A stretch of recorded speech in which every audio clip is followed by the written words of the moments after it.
You know that feeling when you're so excited you can barely sit still? That was me today. My grandson Noah was finally coming to visit me here in Seattle. I'd been counting down the days. He's 22 now in college, and I don't get to see him nearly enough since he lives all the way in Philly with his parents. But today was my day, so there I was pacing around my little house making sure everything looked just right. Fluffing pillows that didn't need fluffing, wiping down the counter for the third time, and then the doorbell rang. I practically ran to the door, but when I opened it there was Noah standing there. And someone else, another young man about his age, standing awkwardly next to him. He was tall, black, and he had this kind of shy smile, like he wasn't sure if he should be there. Grandma, Noah said, rubbing the back of his neck like he does when he's nervous. This is my friend Darius. I kind of brought him with me. Hope that's okay. I blinked a little surprised, but I smiled anyway. Well, of course it's okay. Come on in, both of you. As they stepped inside, Noah kept talking, kind of rambling. Darius is my roommate at school. His parents are splitting up right now, and he didn't really have anywhere to go for the summer. I figured instead of him just hanging around campus, he could come here. I mean, if it's all right with you. I laughed. Honey, I live alone. Two of you sounds way better than just one, and I'm not going to let someone's summer suck if I can help it. You're both welcome here. Darius smiled, finally looking a little less tense. Thank you, ma'am, he said quietly. Call me Madison. I told him none of that, ma'am. Business now. Are you too hungry? Because I made way too much food as usual. Lunch was perfect, classic grandma food. You know, I made a roast with mashed potatoes and gravy, and of course my famous apple pie was cooling on the counter for dessert. We all sat around my little dining table, and the conversation just flowed. Noah, bless his heart, had stories for days, and most of them were about Darius. You wouldn't believe this guy, Grandma, he said, pointing at Darius with a fork full of mashed potatoes every time we're out. Women just flocked to him. It's ridiculous. He's like a human magnet.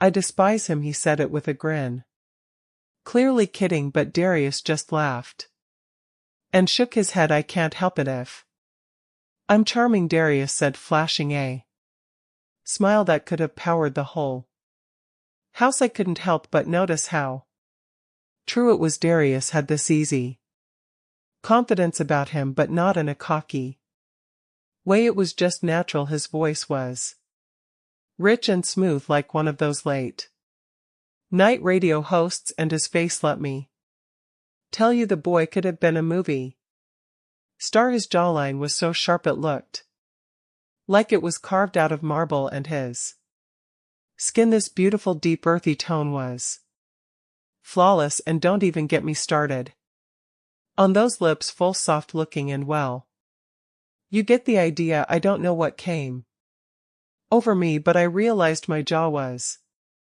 hanging open while I stared at him. Darius must have noticed, because he cleared his throat, snapping me out of it.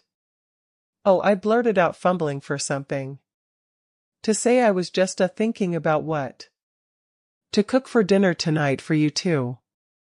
Noah looked at me like I'd grown another head, but thankfully he let it slide.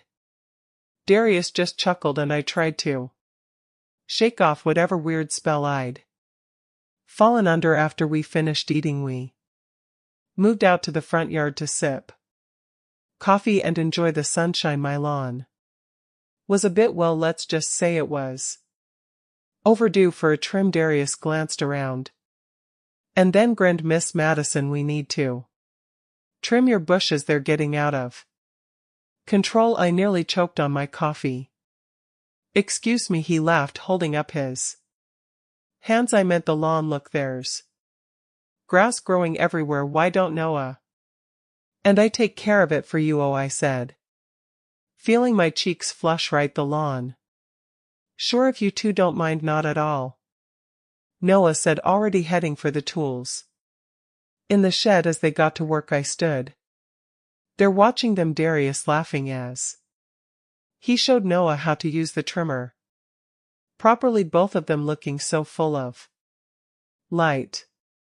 Noah grabbed the big garden shears and got to work trimming the hedges, muttering to himself about how I let them get comically overgrown. Darius, on the other hand, fired up the old lawn mower and got to business. It was one of those classic summer afternoons, warm enough to make the iced coffee in my hand feel like a blessing, but not so hot that you couldn't be outside. I sat back on the patio chair, banning myself lightly as I watched the two of them work. Noah was all over the place, hacking at the bushes like he was in a battle with them, but Darius, he was focused, steady. The lawnmower roared as he pushed it across the grass, his white t-shirt starting to cling to him as sweat dampened the fabric. The way his muscles moved, flexing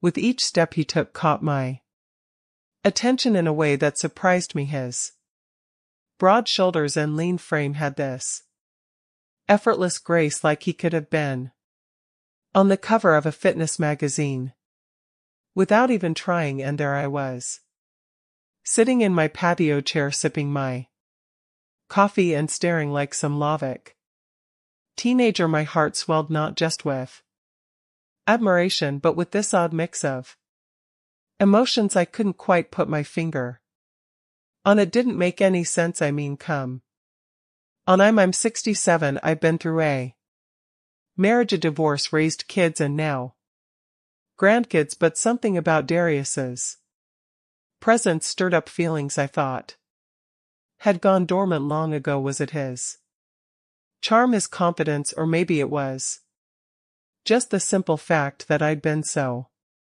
lonely for so long? When my husband left me 10 years ago, I didn't think I'd ever feel like myself again, and honestly, I didn't not completely sure I'd learned to live with the quiet. But the truth is, loneliness has a way of sneaking up on you. It settles into the cracks of your life, making you long for connection, for something, anything. I took a deep breath and shook my head, trying to snap myself out of it. This wasn't about me. I was just glad to have company for once, to feel the energy of youth in my home and my yard. Darius paused for a moment, wiping his forehead with the back of his hand and glancing over at me with that easy smile of his. You doing okay over there, Miss Madison? Oh, I'm fine, I said,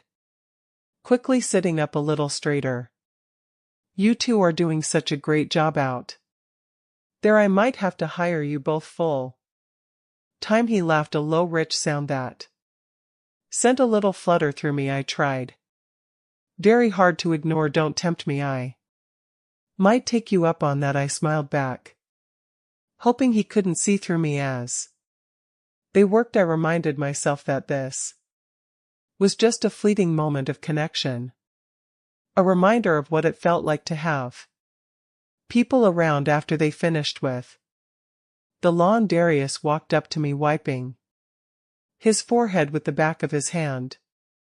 His t-shirt clung to him, and I had to remind myself to keep my eyes firmly on his face. Miss Madison, he said, flashing me that mischievous grin. It was nice trimming your bushes. Feel free to call me whenever they grow back. I blinked, caught off guard by the way he said it, like there was a little something more behind his words. My cheeks went hot, and before I could stop myself, I replied, well, it's been years since anyone took care of my bushes. Feels good to have someone around. The moment the words left my mouth, I wanted to kick myself. What was I thinking? But Darius just chuckled, his laugh rich and warm, and that only made me feel more flustered. Trying to shake off the awkwardness, I cleared my throat and said, "Why don't you take a shower? You must be feeling sticky after all that work." "Thanks, I appreciate that," he said, looking genuinely grateful. I led him to the bathroom and showed him how to work the old knobs for the water. "It can be a little tricky," I said. "Just twist it gently or it'll stick." He nodded, giving me a small smile. "Got it, thanks again." I left him to grab some clothes from his suitcase, and a minute later I heard the water running, but instead of walking away, I lingered just outside the door, my mind wandering in ways that really shouldn't have. I could picture him under the spray, his smooth skin glistening, those strong hands running through his hair. I shook my head, trying to snap myself out of it. "Get a grip, Madison. He's just a guest and you're being ridiculous." Just then Noah called me from the living room and I practically jumped. "Grandma, come check out the lawn." Relieved for the distraction, I hurried over to find him standing proudly in the front yard. The grass was trimmed neatly, the hedges perfectly shaped. It looked like something out of one of those home improvement shows. "Wow, Noah, this is incredible," I said, clapping my hands together. "You and Darius really outdid yourselves. This deserves endless praise."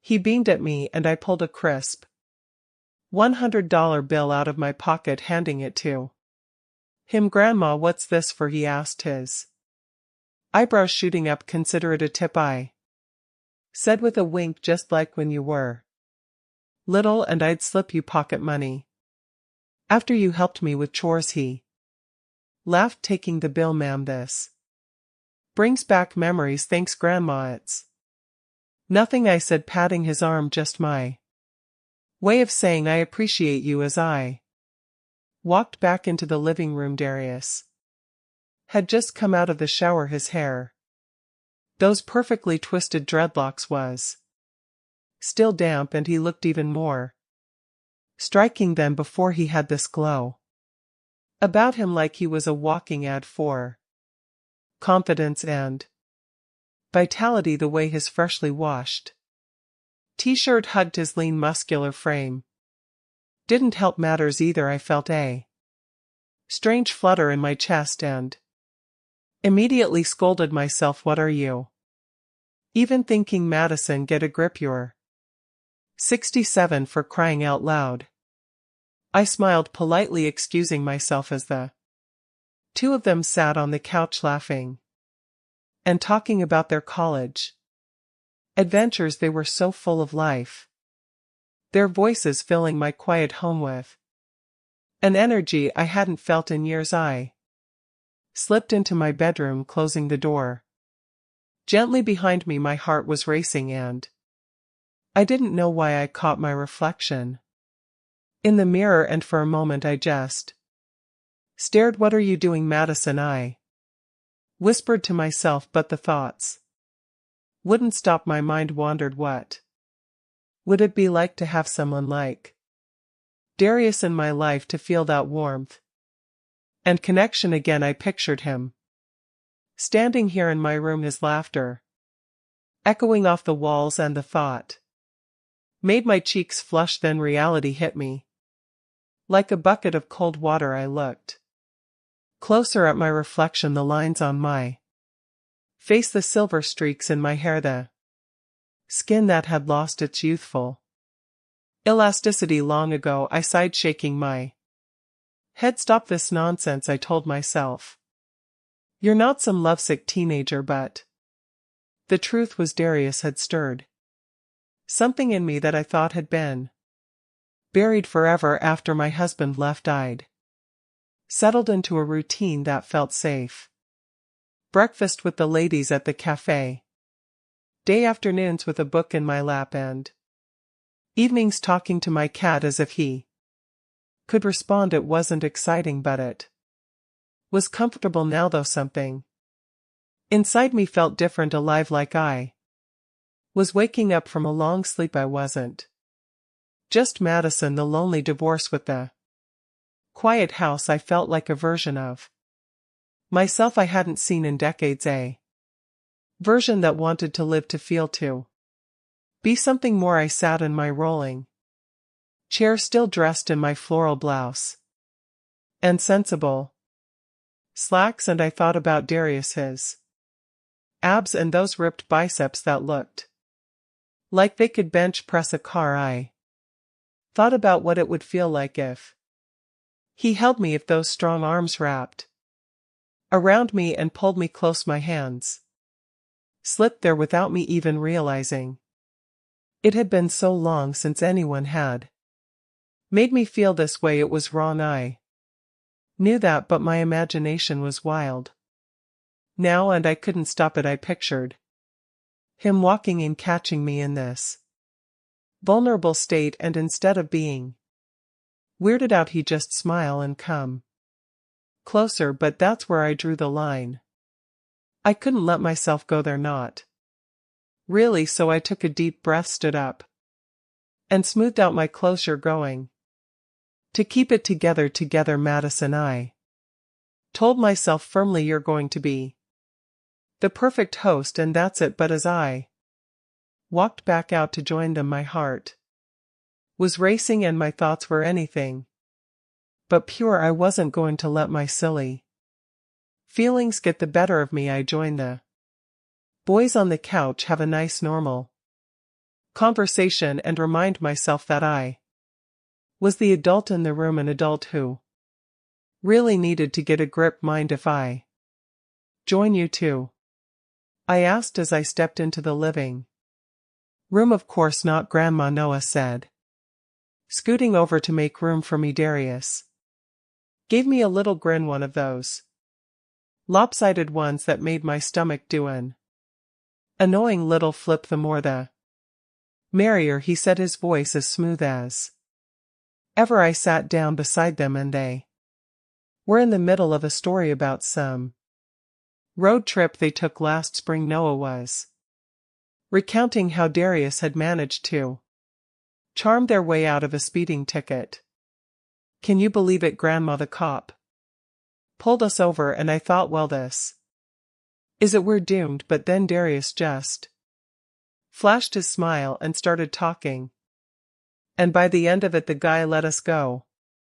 He even wished us a safe trip. Darius shrugged, his grin widening. What can I say? Some people are just immune to my charm. I raised an eyebrow, unable to resist. I can't imagine there are many people who are. He chuckled, told, leaning back against the couch. You'd be surprised, Miss Madison, not everyone's as easy to win over as you. I felt my cheeks warm, but I played it off with a laugh. Oh, please, if I were any easier to win over, you'd have me mowing the lawn for you. Darius tilted his head, that playful gleam in his eye. Now that's a thought. I'd love to see you out there, Miss Madison, maybe in some gardening gloves and nothing else. Noah was mid of his soda and didn't catch the subtext at all. Yeah, Grandma, you could have helped us out there. I glanced at Darius, who was barely holding back a laugh, and shot him a look that said behave, but I couldn't stop myself either. Well, Darius, if I did, I'd probably show you a thing or two about how to really trim some bushes. His laughter came out in a low, warm hum. I don't doubt that for a second. Noah, oblivious, started talking about some other trip they'd planned, but Darius and I kept exchanging these subtle, charged comments like we were having an entirely separate conversation under the surface. I can't believe you've been living here all alone, Miss Madison, Darius said at one point, his tone just a little too Suggestive this house is too quiet for someone like you. Well, I've managed, I replied, smiling sweetly, but I guess it's nice to have a little noise every now and then. Keeps things lively. Noah was still rattling on about something completely unaware, and I felt a strange mix of exhilaration and guilt. Part of me couldn't believe I was letting this happen, but another part of me, one I hadn't listened to in years, was enjoying every second. Eventually the night settled in.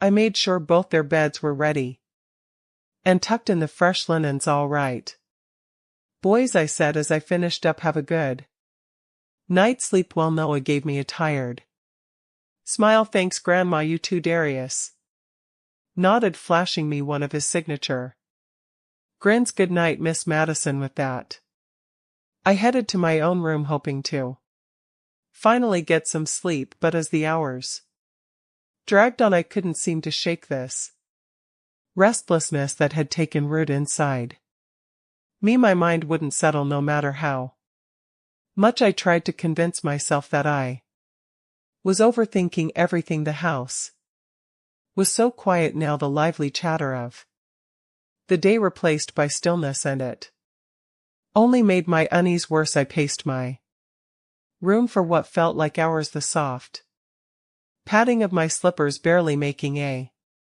sound on the hardwood floor. Finally I couldn't take it anymore. I stepped out of my room, telling myself I'd just grab some water or check on the thermostat. The lights were off and the house was steeped in the kind of calm that only comes when everyone else is fast asleep. I walked past Noah's room, first hearing his steady, soft breathing. Then I stopped outside Darius's room. The door was slightly ajar, a thin sliver of light spilling into the hallway way. I don't know what compelled me, but I pushed the door open just enough to peek inside. There he was, sitting up in bed, his laptop balanced on his knees. He was shirtless, wearing only a pair of gray sweatpants that sat low on his hips. The glow of the screen lit up his face, and for a moment I just stood there, unsure of what to do. When he noticed me, he nearly jumped out of his skin, snapping his laptop shut like I'd caught him committing a crime. Oh, Miss Madison, you startled me, he stammered, clearly flustered. Oh, I'm so sorry, I said quickly, feeling just as awkward. I didn't mean to scare you, I was just checking in. No. It's fine, he said, his voice a little shaky. I was just watching a horror movie. It gave me a bit of a fright. That's all. I raised an eyebrow, immediately suspicious. His reaction didn't exactly scream horror movie, but I decided to play along. A horror movie, huh? Which one? He hesitated, clearly scrambling for an answer. The Conjuring 2, I think. I bit back a smile, folding my arms. Well, that's a good one. Maybe I should join you. I haven't had a good scare in a while. His eyes widened slightly, but then he nodded, moving over to make room. Sure, Miss Madison, feel free to hop in. I slid into the bed beside him, my heart cueing in my chest. The situation was entirely innocent on the surface, at least, but it felt anything but. He reopened Netflix and scrolled through the horror section, eventually landing on a newer flick I hadn't seen before. This one's supposed to be pretty creepy, he said, hitting play as the movie started. We settled in side by side, the faint hum of the laptop filling the room. The flickering light from the screen danced across his features, highlighting the strong line of his jaw and the curve of his lips. I tried to focus on the movie, but my thoughts kept drifting. This was probably the most thrilling thing that had happened to me in years, and I wasn't sure how to feel about it. As we Continued watching the movie. The tension in the room built up with every passing moment. The horror film wasn't one I would usually get scared by. After all, I'd spent years living in this house all by myself, unbothered by the creaks and groans of the old walls, but there was something about this particular movie. The sudden jump scare caught me off guard, and before I knew it I found myself instinctively moving closer to Darius, burying my face in his chest. It was a reflex, purely a momentary lapse. But when I realized what I'd done, I pulled back immediately, embarrassment flooding my face. Sorry, it's just the movie, I muttered, trying to make light of it. Darius chuckled softly. No need to apologize, it's just a movie, Miss Madison. His voice was warm and reassuring, and he gave me a gentle smile. Without hesitation, he wrapped an arm around my shoulders. Don't worry, I've got you. I leaned into him, the warmth of his body offering an unexpected comfort. For a moment it reminded me of the times when my husband and I would sit together, sharing quiet evenings in front of the TV, but those memories had become bittersweet, tainted by the way he'd walked out on me for someone younger, someone who wasn't me. I tried to push the thought away, but it lingered, a sharp pang in my chest. Then out of nowhere I felt it, the urge. It was like my body was acting on its own accord, and before I could even process what was happening, I leaned in and kissed him. Darius was taken aback, his body stiffening slightly, but then after a beat he kissed me back, his lips soft and gentle. It was a moment that seemed to last an eternity, our breath mingling in the dark room. When I pulled away, I was already apologizing. I'm so sorry, Darius, I don't know what came over me. I shouldn't have. But he stopped me with a finger to my lips and whispered, don't apologize. I've been feeling the same way since the moment I stepped into this house. There's something about you, Miss Madison. I don't know how to explain it. We laid there, our eyes locked for what felt like an eternity, until Darius reached out to me, his eyes searching mine for permission, and when I gave it with a nod, he leaned down. I felt the ache of longing that had been buried under layers of loneliness and duty. The next thing I knew, we were both lying there, exposed to the cool air, and when he finally took my hand and placed it there, I realized what I had been missing out in life. The anticipation was almost unbearable now. What followed next almost shook the very foundations of the old house. It was a feeling I hadn't experienced in so long, the raw, unbridled passion that had been missing from my life. But I couldn't help but wonder if this was a mistake, if tomorrow would bring regret, or if this was the start of something new. But for now, all I could do was hold on to him, feeling his heartbeat match my own as we both explored this beautiful dynamic.